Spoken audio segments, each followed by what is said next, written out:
ចាសួស្តីបងប្អូនទាំងអស់គ្នាគ្រាន់តែបើកក្បាលវីដេអូមកគឺឃើញទឹកអីគេដុំនេះទឹកប្រទាលកតុយកពើចាគឺយកប្រទាលស្រស់យើងហ្នឹងយកមកធ្វើជាទឹកភេសជ្ជៈញ៉ាំទាំងអស់គ្នាចាហើយនេះគឺប្រទាលស្រស់របស់យើងខ្ញុំមានប្រហែលជា2ធាងចាទឹមតែកាត់មកថ្មីទេពីបងប្អូនគាត់ផ្ញើមកពីកាលីអញ្ចឹងណាអញ្ចឹងយកមកធ្វើទឹកនេះញ៉ាំហើយជាដំបូងហ្នឹងគឺយើងត្រូវចិតសម្បកលាងទឹកឲ្យស្អាតអស់ជ័រសំខាន់គឺត្រូវឲ្យអស់ជ័រអន្តែងនឹងខ្លាំងពេកក៏អត់ល្អដែរណាចាហើយខ្ញុំនឹងប្រាប់ពីវិធីនេះថាហាន់អាហ្នឹងឲ្យវាងាយស្រួលកុំឲ្យផ្លែកមុតដៃជួនកាលវារៀងពិបាកប្រើដែរកបិតយើងវាមុតពេកហើយអាហ្នឹងវាល្អិលពាក់ស្រោមដៃហត់តែល្អិលលើនឹងទៀតអញ្ចឹងអត់ពាក់ទេប៉ុន្តែយើងសំខាន់ប្រើហើយហ្នឹងគឺយើងយកទៅលាងទឹក 4-5 ទឹកចោលឲ្យអស់អាជាតិអំអិលហ្នឹង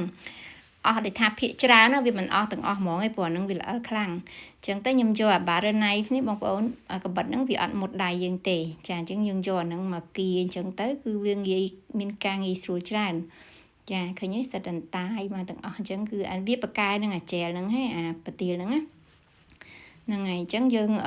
ប្រើវិធីមួយនេះក៏ងាយស្រួលដែរចំពោះខ្ញុំចូលចិត្តវិធីហ្នឹងហើយខ្ញុំនឹងប្រាប់ពីវិធីមួយទៀតក៏ចំពោះបងប្អូនគាត់អាចជ្រើសរើសបានវិធីមួយណាដែលស្រួលប្រើជាងគាត់អាចប្រើវិធីហ្នឹងណាឬមួយក៏បងប្អូនមានវិធីផ្សេងជួយប្រាប់ផងជួយចែកម្លែកបន្តគ្នាចាដូចអានេះអញ្ចឹងមួយដុំហ្នឹងវាថាវាប្រទាលហ្នឹងវាក្រាស់អញ្ចឹងខ្ញុំអាចពុះជា2ហើយចាំយើងយកមកដាក់លើឈុញលើអីអញ្ចឹងទៅយើងជ្រៀកវាតាមដែលទំហំដែលយើងចង់បានដូចថាទំហំកាឡាតូចកាឡាធំយើងលៃតាមនឹងអញ្ចឹងទៅចាយើងពុះវាទូចៗអញ្ចឹងហើយបានយើងយកស្លាបព្រាបាយយើងយកមកកោសចាវិធីហ្នឹងក៏ងាយស្រួលដែរព្រោះអីហ្នឹងយើងបកាពេលខ្លាចវាល្អិលមុតដៃមុតអីអញ្ចឹងណាចានេះសុវត្ថិភាព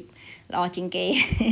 ប៉ុន្តែបើខ្ញុំនិយាយទៅខ្ញុំប្រើទាំងពីរហ្នឹងជួនបដូរម្ដងនេះជួនប្រើមួយនោះអញ្ចឹងទៅណាវាអត់ទៀងទេចាហើយសំខាន់គឺកន្លែងនេះសំខាន់ជាងគេបងប្អូនយើងដាក់ច្រោះក្នុងកញ្ឆេងអញ្ចឹងមកឃើញទឹកអន្តាយហ្នឹងហូរច្រើនមែនតើហ្នឹងគឺអាច័ររបស់វាផងហើយនឹងអាជែលរបស់វាផងប៉ុន្តែសំខាន់គឺយើងចង់យកវាមកលាងទឹកសម្អាតឲ្យអស់ជាតិជ័រ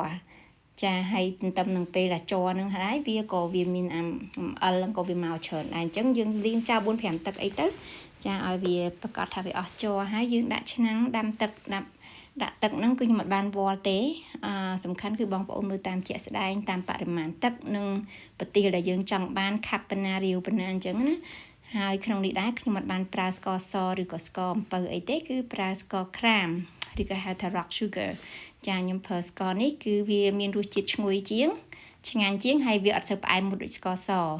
ចាហើយយើង